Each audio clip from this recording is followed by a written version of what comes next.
جس کی وجہ سے ورلڈ بینک اور IMF اب کہہ رہی ہیں کہ پاکستان انتشار کی طرف جا رہا ہے, سول انریسٹ کی طرف جا رہا ہے, سری لنکا والے سچویشن کی طرف جا رہا ہے, کیونکہ ان کے پاس اب کوئی حل نہیں ہے اس کا.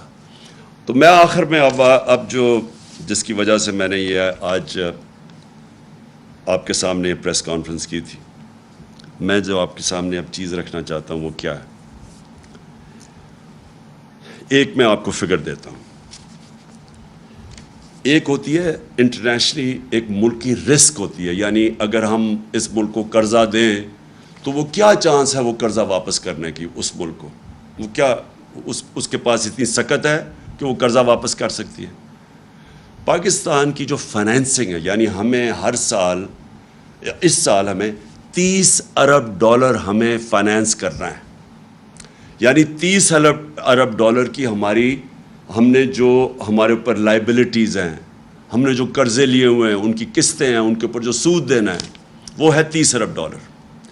IMF, ورلڈ بینک اور ایشین ڈیولپمنٹ بینک, ان کا جو ملا کے بھی ہمارے پاس پیسہ آئے گا نا, کیونکہ ہم نے IMF ڈیل سائن کر دیا, وہ بنے گا $8 ارب. باقی $22 ارب ہمیں دنیا سے فائنینس کروانا ہے. اب یہ جو میں اپنی جو مجھے خطرہ اب نظر آ رہا ہے, میں اس لیے یہ پریس کانفرنس کی ہے, جو رسک ریٹنگ ہوتی ہے نا, جو انٹرنیشنلی جو ادارے ہیں, کریڈٹ ریٹنگ ادارے ہیں, موڈیز, فچ, یہ جو ادارے ہوتے ہیں یہ ریٹ کرتے ہیں کہ اس ملک کی یہ ہمارے دور میں ہماری کریڈٹ ریٹنگ پازیٹیو تھی, جب سے ہم گئے ہیں وہ نیگیٹو پہ آ گئی ہے, یعنی کہ وہ یہ سمجھتے ہیں کہ اس ملک میں اب سکت نہیں ہے قرضے واپس کرنے کی. جب وہ یہ سمجھتے ہیں تو جو قرضے کی قیمت ہے وہ بڑھ جاتی ہے. تو اب میں ذرا آپ کو بتانا چاہتا ہوں کہ یہ جو سارا ہوا, اور میں پھر سے یہاں کہنا چاہتا ہوں کہ جو اس ملک میں طاقتور لوگ ہیں, میں نے ان کو واضح طور پہ یہ بتایا تھا کہ یہ ہم بڑی مشکل سے ہم نے اپنی معیشت کو سنبھالا ہوا ہے. اگر اس ملک میں سیاسی استحکام نہ رہا, اگر آپ نے یہ پولیٹیکل ڈیسٹیبلائزیشن ہونے دی, کیونکہ پاور تو جس کے پاس ہے وہ روک سکتے تھے, یہ جو سازش ہوئی ہے ہمارے خلاف. میں نے تب کہا, اور میں نے شوکت ترین کو بھی کہا کہ ان کو بتاؤ کہ ایک دفعہ ہماری سیاسی استحکام نہ رہا, یعنی یہ جو ووٹ آف نو کانفیڈنس یہ جو دائر کر رہے ہیں اور پولیٹیکل انسٹیبلٹی آ رہی ہے, اس کا ڈائریکٹ امپیکٹ پڑے گا ہماری معیشت پہ. معیشت جو ہوتی ہے وہ ریلیٹڈ ہوتی ہے آپ کی سیاسی استحکام کے ساتھ. جیسے ہی آپ کا سیاسی استحکام بکھرتا ہے, معیشت بھی بکھرتی ہے, لوگوں کا کانفیڈنس چلا جاتا ہے. تو میں یہ ذرا آپ کو فگر دیتا ہوں کہ ہماری رسک ریٹنگ 4 مارچ کو 5% تھی, یا صرف 5% لوگ سمجھتے تھے کہ ہم اپنے قرضے یعنی واپس نہیں کر سکیں گے, یعنی رسک ہے پاکستان, صرف 5%. جیسے ہی انہوں نے vote of no confidence table کی اسمبلی میں, 4 دنوں کے اندر وہ وہاں سے گئی 5% سے دگنی ہو کے 9% پہ چلی گئی, صرف کیونکہ جیسے ہی ان کو لگا کہ اب پولیٹیکلی سٹیبل نہیں ہوگا ملک, پولیٹیکل انسٹیبلٹی ہوگی, دگنی ہوگی رسک ریٹنگ. اور آج کیا ہے, آج پاکستان کی جو رسک ریٹنگ ہے 22.7 ہے.